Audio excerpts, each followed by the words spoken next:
Hello, everybody, and welcome to Poland Daily Travel. I'm taking off my Gautieri Argentine dictator glasses. Good. And I feel a bit naked without them. You don't look naked, if that's any compensation. Nah, I'm not sure that it is. I think we're overdressed for a travel show. But nonetheless, why are you wearing this? Well, why not? I rather like these sort of things. No, I have a reason. This is my thing. Yes, well. When I'm out. Yeah, well, I have a mask for when I'm out. I rode my bicycle across town to get here. And you're, yes, right from the center. This is your American Wild West upbringing, isn't it? You know, oh, yeah, you're about to, or you're like going John Wayne? Oh yeah, you're going to rob a bank or something. Did that sound like John Wayne? Yeah, I said it's really good now because we have a new rule. Yeah, we've got to cover our nose and our mouth. You have to cover your nose and your mouth. And you know what? It's also very good for me because me and my gang can now more easily rob banks. Exactly. Exactly. I mean, because as a robber, the difficulty is you're going to have to. We're going to rob banks. You're still going to have to queue outside to get in. Because everybody has to wear a mask, and nobody can. Everybody's wearing a mask, so everybody looks like they're in my gang. Exactly. Did you get that? I did get that. Actually, we're going to knock over convenience stores, not banks. Yeah, they're much more useful in the current climate. Or hard-up mom-and-pop shops. Hard-up mom, yeah. Exactly. I don't think that, yes. Although the hard-up mom-and-pop shops don't look so hard up these days. No, they're doing very well, which is actually, it's one of the few good stories about this. It is. Is that mom and pop shops are doing very well. Can you do this with yours? Or? No, mine is a cravat. Yours is ornamental. No, it's not. But mine's useful. Yeah, well, mine. Because I'm American and you're British. Much more ornamental society. Yes. We're can-do practical people. You are. Like, like a good Polish yeoman. Yeah, very good at improvising. Are we? I don't know. I don't know. I don't know if we are. We used to be. Yes. We used to be. I think that's true. We sold everything to China. Well, yes, don't get us started on China. Don't get started. That's another. You got to wear a mask. Are you wearing a mask? I got a one in. I'm not wearing it inside, obviously. But you wore a mask here? I wore a mask to get here. Yes. You wore a mask to get here. Yeah. Well, they have to. The law requires us at the moment to do that if we leave home. Did you feel like the Lone Ranger? No, I just felt rather... Who is that masked man? No, I just felt rather... it's a gesture which maybe would have been a better gesture umpteen weeks ago. You remind me more of Zorro. Zorro, actually. Yeah. Well, he wore a nice hat, didn't he? With your rapier wit. My rapier wit, instead of a rapier, actual rapier. Yeah.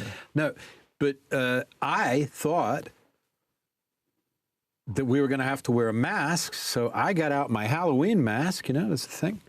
And I said, because I thought it was so that the virus wouldn't recognize us. Yeah, well, I don't think the virus really cares about our identity. Well, apparently, and I hate that, because it's not a very discriminating virus of the uncaring nature of our life today in this computerized society. Nobody cares. Because computers get viruses too.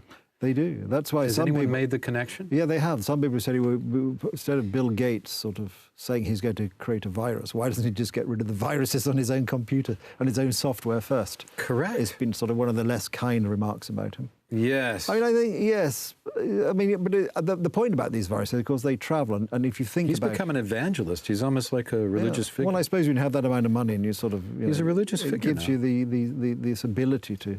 People will listen to you and you can sort of indulge your fantasies. Aren't you tired of him?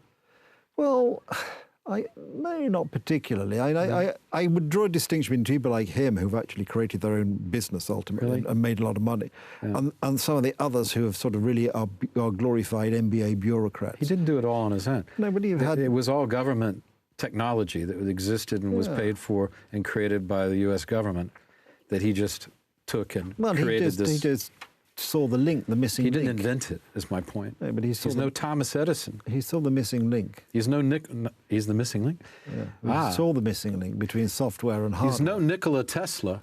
No. In my humble opinion. No, he's not. Let me tell you all about how humble I am. Yeah, please do. Have you got an hour? Yes, exactly. You ever notice that? Quite. I'm really humble. It's like the people who are doing good acts, good deeds, and they just start broadcasting. Whatever happened to doing good deeds anonymously? Well, that is the point. Now everybody broadcasts on social media. Yeah, I'm such a nice person. Look what I did. Yeah. It's a real weakness, isn't it? Well, or are we supposed to? Is it supposed to be contagious? We see people doing good things, so we want to do good things, or is it bragging? I'm not sure. I think it's a combination of. I think it's bragging, actually. Yeah. It's all part of this social media habit of drawing attention to yourself, and at the same time, sort of. Yeah. This sort of almost passive-aggressive sort of sanctimoniousness. Yeah, it's I'm a wonderful person. Why are you not out feeding the homeless? Well, I think that's part of it, and I see. Because I'm struggling to feed my children. It's mostly liberals I see doing it. I don't see conservatives doing it. No, well, they just and get they're on doing with just life. as much. Exactly. It's just a different way of looking at life. And that's not to criticize my liberal friends, but I do see them really wanting to advertise how good they are, and I find that. What is it? Isn't there a biblical phrase? One hand shall not see. It's something like that, yes. That has to do with charity. So, I don't know. But I'll tell you this, just as, if you want to travel from one part of the town, it's been rather difficult to do, hasn't it, over the last... Well, I get on my bike and go, but there's always the idea they might stop you. Yeah, well, true, but no, I don't think anybody knows anybody who's actually been stopped. Do you know anyone who's been stopped? No, I don't know anyone who's been stopped. I haven't. I've heard stories. Yeah. Well, I only travel to go to the shops, and it's pretty obvious if I've been or I'm coming back, or I travel to come here. And I've got my piece of paper saying my work here is essential. Believe it or not, I have one of those. I have my Ausweis.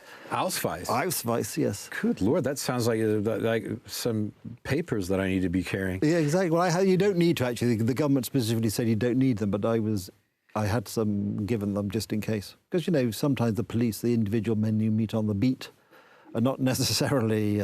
completely au fait. Just be nice. That's my rule. I always figure that I give the police the benefit of the doubt. So do I. And I'm always polite. I've always found them. If you're polite, it seems they're to very work. fine. They're good if you're polite. And if they've caught you doing something, it's even better to be polite. Yeah, if well, you've been speeding or something. Well, I was in Warsaw driving a few years ago, driving through, and I didn't see a police car behind me, and I forget, my mind was wandering, and I drove through an amber light. So the police stopped me and they pulled me over to the side of the road, which is fair enough. It was a police car behind me. And they showed me gave them my papers and so on. And they said, well, we're going to have to give you a ticket. And I said, I understand, you're just doing your job, that's fine, I should have been more careful. Anyway, because I have a British passport, of course, and then they came back to the thing and said, oh, well, we've decided that civilized behaviour deserves civilized behaviour, so we'll not give you a ticket. Just be more careful next time. And then, believe it or not, the policeman himself got into the side, stood in the middle of the road, stopped all the traffic, so I could reverse out back into the flow of the traffic. Yeah, very nice of him, you see. I've had a lot of encounters, more encounters like that.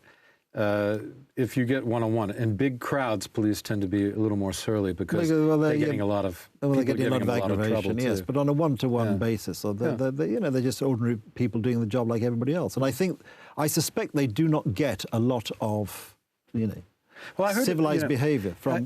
No, of course not. But they should, but they don't. But I did hear there was one story. I don't know if it's apocryphal, if it's real or not, but there was a story on the news about somebody getting fined. Maybe they just put the story, 12,000 zloty fine, just to scare people. It worked. I was careful. I don't want to pay 12,000 zloty. No, well, there's a question about whether Not only that, I want to follow the basic rules. I mean, there is a question as to whether some of these fines are actually legally enforceable under the current regime in Poland, but that's a different issue.